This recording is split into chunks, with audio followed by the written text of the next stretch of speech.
안녕하세요. ERP 정보관리사 회계 1급 이번에는 2018년도 5회 1급 기출문제 풀어보도록 하겠습니다. 1번부터 5번까지는 경영혁신과 ERP에 대한 내용이니까 같이 내용 살펴보도록 하겠습니다.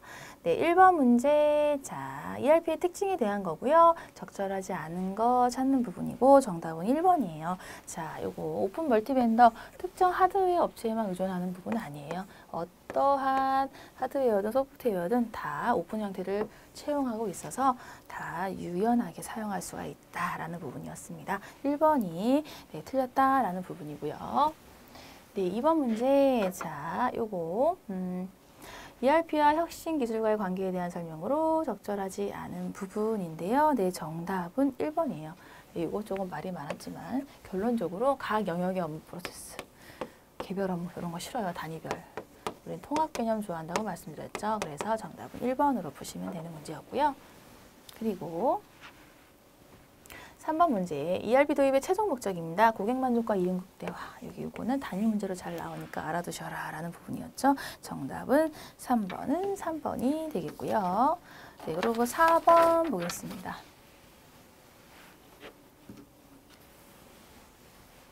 네, BPR이 필요한 이유는요. 가장 적절하지 않은 것인데요. 네, 이 부분은 정답이 4번. 네, 지금 정보부를 위한 닫혀있는 업무 환경 아니에요. 지금 개방적으로 되면서 원격 업무도 막 되면서 진짜 많은 혁신이 일어나고 있습니다. 그래서 닫혀있는 업무 환경을 확보하는 것은 틀립니다. 4번이고요. 5번은요. 유의점으로 가장 옳지 않은 부분이고요. 정답은 4번이에요. 자, 요거는 현 시점의 기업 비즈니스 프로세스를 유지할 수 있는 패키지를 선택해야 한다라는 부분, 요 부분. 그래서 요거는 현 시점에 관련된 거가 아니라 우리는 선진화된 뭔가 경영혁신 BPR에 의해서 더 좋은 쪽으로 발전돼야 되기 때문에 현 시점이라는 거에서 맞지 않다라고 여러분들이 포커스를 잡으시면 되겠고요. 6번, 자. 김갑돌은 기업에 자금을 투자할지 여부를 결정하려고 합니다. 해서 자금의 조달과 자금의 상환에 대한 정보를 얻고 싶대요. 그래서 요거는 현금흐름표 상에서 재무활동에 의한 부분에 대한 내용 알고 있는지라는 부분이고요. 자, 현금흐름표 상에 있는 재무활동에 의한 현금흐름을 알고 싶은 부분은 재무상태표의 대변 쪽, 자본을 자금을 조달하는 부분, 상환하는 부분이기 때문에 채무나 자본금 쪽에 관련된 부분이 많습니다. 그래서 재무상태표의 대변에 들어가게 된다라는 거에서 4번이 정답이 되겠고요. 7번 문제. 성급비용 계정에 대한 설명으로 적절하지 않은 것인데요. 네, 정답은 2번이죠. 2번. 그래서 자, 성급비용은요. 수익과 비용의 발생이 아니라요. 이건 비용의 이연이에요. 비용의 이연.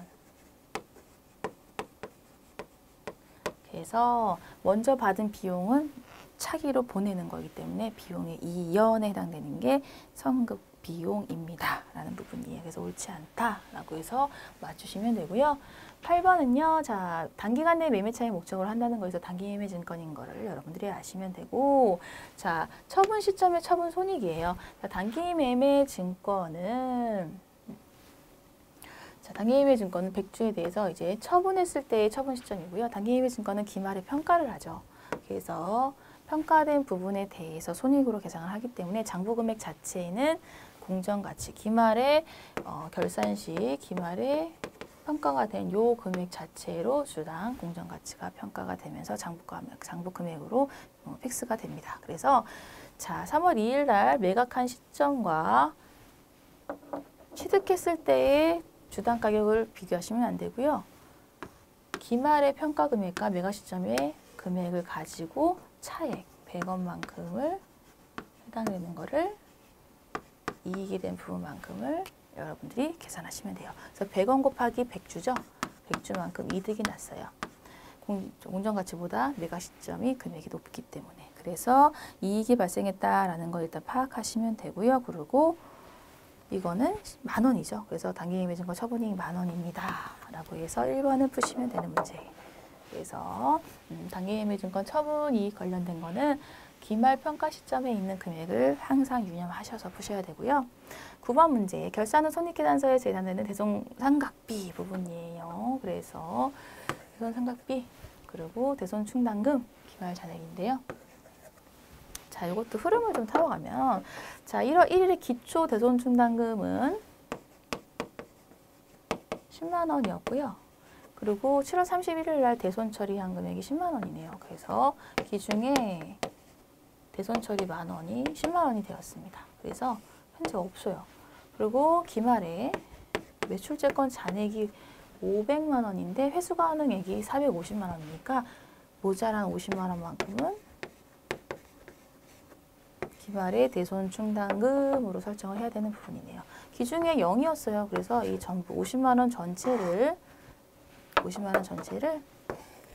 대손 삼각비와 대손 충당금으로 계상을 해야 된다라는 거에서 정답은 4번으로 고르시면 되겠죠. 네, 그래서 4번이고요. 네, 10번 문제. 네, 기말 상품이 100개였는데요. 재고조사를 한 결과 90개가 남아있대요. 감모 손실 정상적, 단가 200, 감모 손실 정상적이라는 거에서 얘는 매출원가에 가산해야 되는구나 라는 걸 아시면 되고요. 그리고 100개였는데 지금 90개니까 감모 손실된 거는 10개네요. 그래서 10개만큼 감모가 되었습니다. 그리고 200원씩. 그래서 얘는 2,000원이 되고요. 2,000원만큼의 감모 손실은 매출원가에 추가가 됩니다. 라는 부분이에요. 그래서 매출원가에 가산된다 라는 거예요. 3번을 푸시면 3번이 정답으로 되는 문제가 되겠네요. 3번. 10번은 3번이 정답이 되는 부분이고요. 11번에 기말재고자산가액과 계산과 관련해 성격이 다른 하나는 인데요. 네, 요거는 정답이 2번이네요. 2번.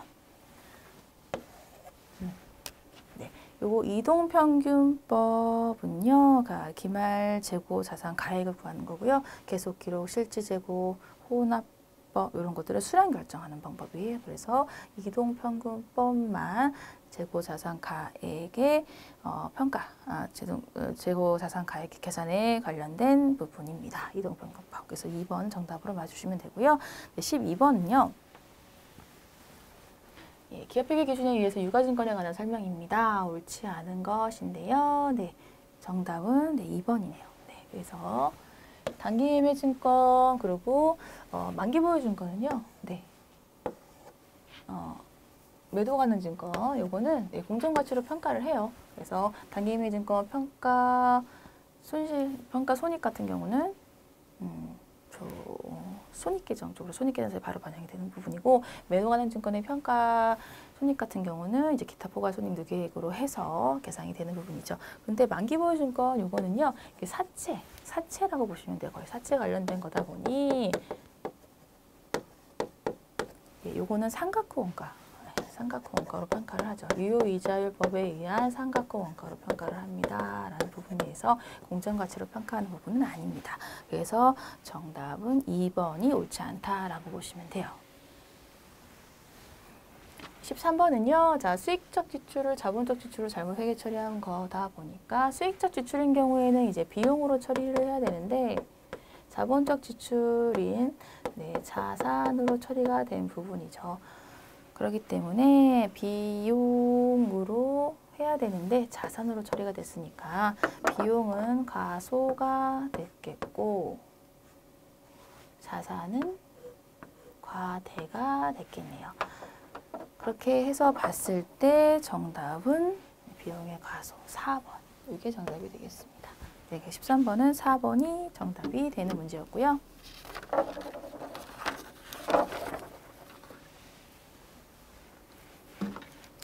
네, 14번 유형자산의 취득원가에 가산하는 금액에 해당하지 않는 부분인데요. 네, 정답은 3번이에요. 자, 시험 과정에서 생산된 재화의 순매각 금액인데요. 네, 이제 어떤 제품을 이제 생산함에서 있어서 일단은 잘 생산이 됐는지 이제 시험 과정을 통해서 생산을 하게 되는데, 이때 남아 있는 이제 시제품 같은 거죠. 이런 것들을 사겠다 하는 곳이 있어요. 그럼 거기에 그 시제품을 그냥 어떠한 회사에다가 거래처에다가 그냥 팔죠. 그랬을 경우에 재화의 그 식품을 판 금액을 재화의 순 매각 금액이라고 하고 있는데요. 요거는 가산하는 게 아니라 팔았으니까 차감, 나한테 도움이 됐으니까 취득원가에 차감을 하면 되는 항목이라고 보시면 되겠습니다. 그래서 취득원가에 가산하는 금액이 아닌 것은 3번으로 보시면 되겠어요. 15번 괄호 안에 들어갈 말은 자 재무제표의 종류는 재무상태표, 손익계산서, 그리고 자본변동표 주석 하나 빠졌네요. 현금흐름표. 그래서 재무제표 5가지는 여러분들 기본적으로 알고 계셔야 되는 문제들. 정답 현금흐름표였고요. 16번은요. 기계장치 관련된 부분. 네, 감가상각 누계액에 대한 겁니다. 네, 그리고 정액법이네요. 월화상각이고요. 자, 11월 1일 날 기계장치 취득을 했기 때문에 지금 12월 말일 기말 때 계상되어야 할 금액은 12분의 2만큼, 2개월 분만 계산을 하면 되겠죠. 그래서 12분의 2만큼만 나중에 구하시면 곱해서 구해주시면 되는 문제고요. 자, 취득원가 65만 원에다가 네, 그리고 잔존가액 5만 원 한 거에 5년이죠. 5년 내용연수를 한 게 2018년도 1년치로 봤을 때 해당되는 감가상각비인데요. 2개월치만 해당되는 거니까 12분의 2를 하시면 내용이 금액이 나오고 이렇게 하면 2만 원 나와요. 2만 원. 그래서 이게 차기로 이월되는 감가상각 두 개에 2만 원으로 구하시면 됩니다. 정답은 2만 원이에요. 네, 그리고 17번은요.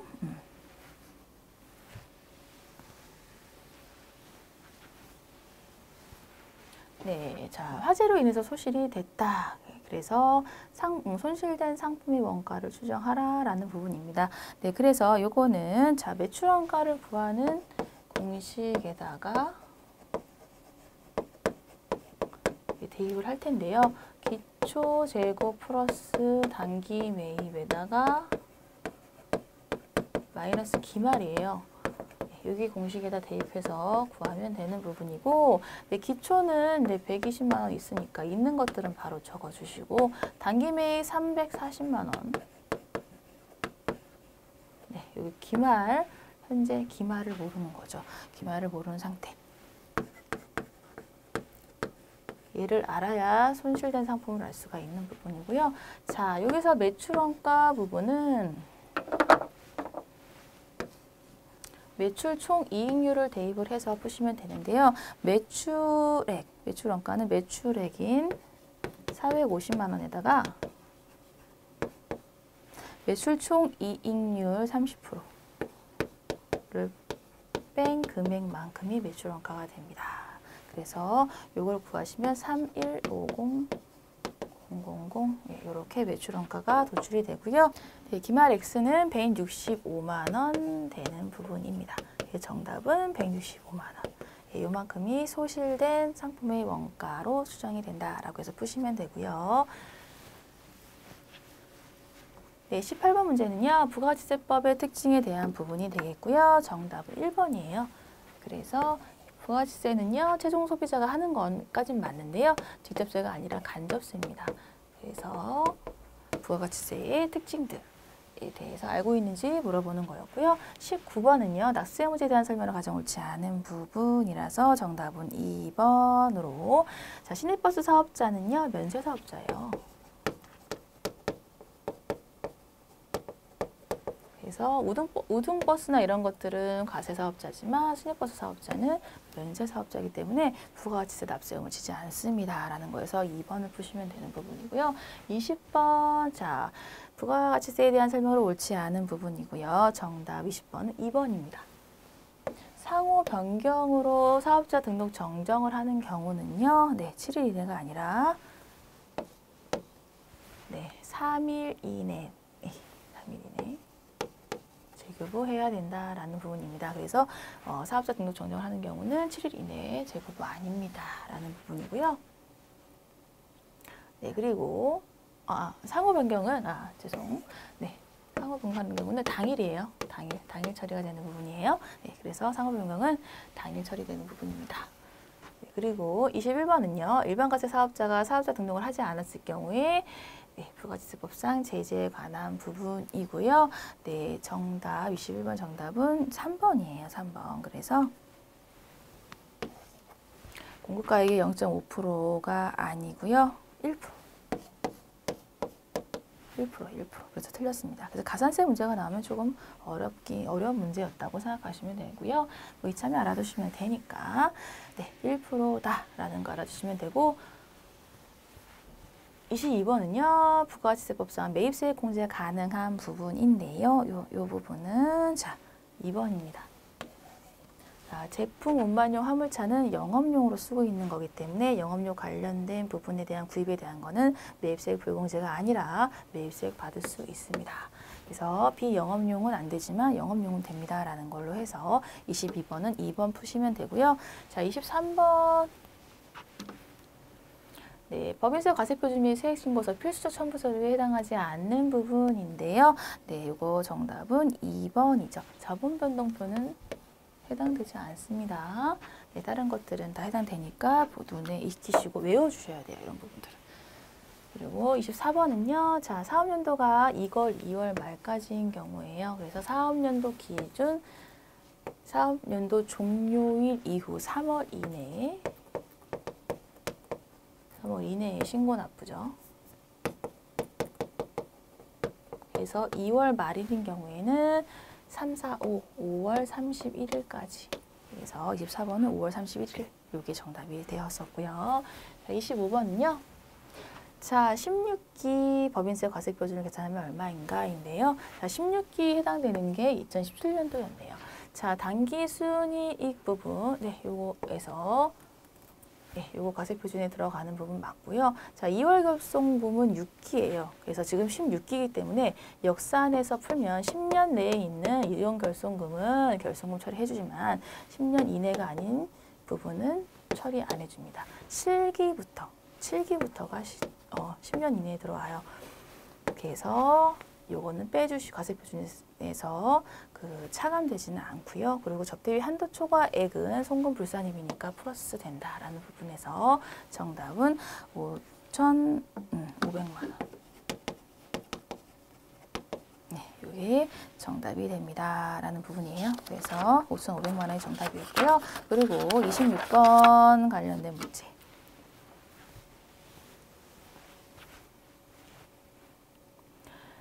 네, 2기 확정 신고 기간은 4, 4분기에 해당되는 거라서 10월부터 12월까지고요. 신고는 2월 25일까지, 1월 25일. 이게 정답이 되는 부분이고요. 27번 문제. 자, 원가회계 시스템에 대한 설명으로 적절하지 않은 부분이고요. 네, 정답은 2번입니다. 네, 변동 원가 계산은요. 고정 제조 간접 원가를 제품 원가에 포함하지 않아요.